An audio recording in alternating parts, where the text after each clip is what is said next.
नमस्कार दोस्तों। आज के इस खास एक्सप्लेनर में हम एक बहुत ही मशहूर Chinese drama You Are My Destiny के जरिए किस्मत के इस अजीब और अनप्रिडिक्टेबल खेल को एक्सप्लोर करने वाले हैं। ये एक ऐसी दिलचस्प कहानी है जहां अनजाने में हुए हादसे और हालात दो बिल्कुल अलग लोगों की जिंदगी को एक ऐसे ढंग से बांध देते हैं जिसके बारे में किसी ने सपने में भी नहीं सोचा होगा।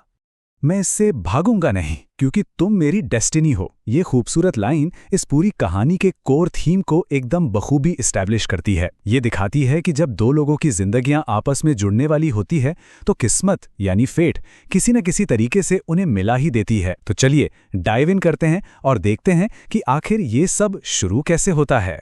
The architecture of fate, opposites attract. चलिए इस पर नजर डालते हैं।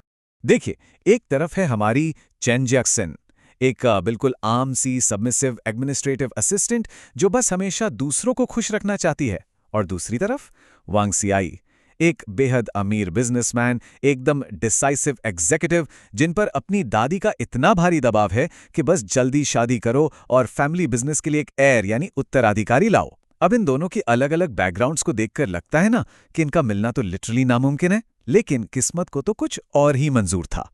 अब जैक्सन के किरदार को ठीक से समझने के लिए हमें इस कॉन्सेप्ट को समझना पड़ेगा। स्टिकी नोट गर्ल, ये टर्म उन लोगों के लिए यूज होता है जो छोटे मोटे कामों के लिए तो सबको बहुत जरूरी लगते हैं, पर काम निकलने के बाद उनके को-वर्कर्स या सेल्फिश पार्टनर्स उन्हें ईजिली निकाल फेंकते हैं, जैसे एक स्टिकी नोट को यूज करके फेंक देते हैं। बिल्कुल वैसे ही ये एक ऐसी चाबी है जो जैक्सन के कैरेक्टर आर्क और उसके अंदर सेल्फ वर्थ की कमी को एकदम परफेक्ट तरीके से समझाती है। A cruise ship catastrophe, the inciting incident. यहां से ना घटनाएं बड़ी तेजी से आगे बढ़ती हैं। कोस्टा वेनेजिया नाम के एक लग्जरी क्रूज शिप पर सबसे पहले क्साई की गर्लफ्रेंड एन्ना एक प्रेस्टीजियस बैले रोल के लिए अचानक पेरिस चली जाती है।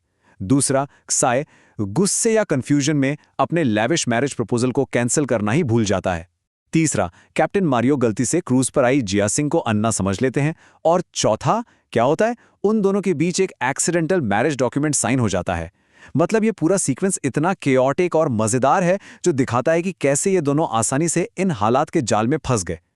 और इस पूरी अफरा तफरी में ड्रामेटिक आयरनी देखिए। जब सर्टिफिकेट साइन होता है तो पता चलता है कि जैक्सन के नाम का प्रोनाउंसिएशन चाइनीज में सैलरी रेस की तरह साउंड करता है। Wow, that's a name. It seems a parents did wish for a race for her. ये एक छोटा सा मोमेंट इतने केओटिक सीन में एक जबरदस्त हार लाता है। ये सीधे तौर पर दिखाता है कि उनका आपस में जुड़ना किस्मत का एक अजीब सा फनी मजाक था। The illusion of the clean break. उस अजीब रात के बाद उन दोनों को लगता है कि बस कहानी खत्म, अब उनका आपस में कोई वास्ता नहीं है। पर क्रूज शिप के बाहर की दुनिया तो नहीं रुकी ना। जैसे डिलन को ही देख लीजिए, जो एक ऑक्शन में बिडिंग करके लकी ज्वेलरी खरीद रहा है ताकि उसकी मदद से वो अपनी खोई हुई बहन को ढूंढ सके। वहीं अन्ना जो पेरिस ट्रैवल कर रही है अपने प्रेस्टीजियस बैले रोल और करियर के पीछे। ये बातें शो के यूनिवर्स को बड़ा बनाती हैं और बताती हैं कि कैसे बाकी कैरेक्टर्स भी अपने अपने गोल्स की तरफ तेजी से बढ़ रहे हैं, बिल्कुल अनजान कि किस्मत उनके लिए क्या प्लान कर रही है। An inescapable marriage, fate intervenes. और यहाँ किस्मत एक जबरदस्त रियलिटी चेक देती है। दोनों मेन किरदारों को लग रहा था कि उनकी फेक मैरिज का चैप्टर अब हमेशा के लिए क्लोज हो चुका है। तभी अचानक कॉन्सुलेट जनरल से बुलावा आता है। उन्हें बताया जाता है कि कोस्टा वेनेजिया शिप असल में बहामास में रजिस्टर था।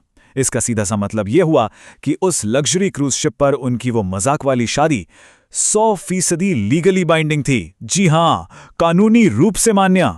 ये पूरी सिचुएशन अपने आप में बिल्कुल एब्सर्ड है।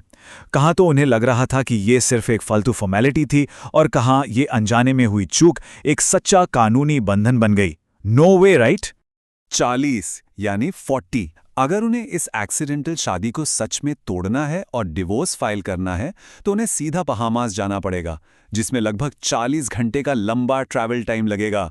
जस्ट इमेजिन, ये नंबर लिटरली इस बात को हाईलाइट करता है कि उन दोनों पर इन अजीब हालात का शिकंजा कितनी बुरी तरह से कस चुका है। यहां से बचने का कोई आसान रास्ता बचा ही नहीं है।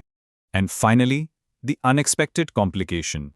तो सबसे बड़ा सवाल क्या होगा जब एक दबी सहमी सी चुपचाप अपनी आम जिंदगी जीने वाली स्टिकी नोट गर्ल को अचानक रियलाइज हो कि उसके पीरियड्स 3 दिन लेट हैं। ये क्लिफ हैंगर इस पूरी कहानी के सार को और नियति के अनफोर्सिएबल नेचर को एकदम परफेक्ट तरीके से समझाता है।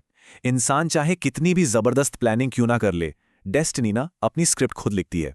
एक छोटी सी गलती और किस्मत का इतना बड़ा खेल, यही इस रोमकॉम फेट की असली पहचान है। अब आगे क्या होगा, ये जानना सच में दिलचस्प होने वाला है।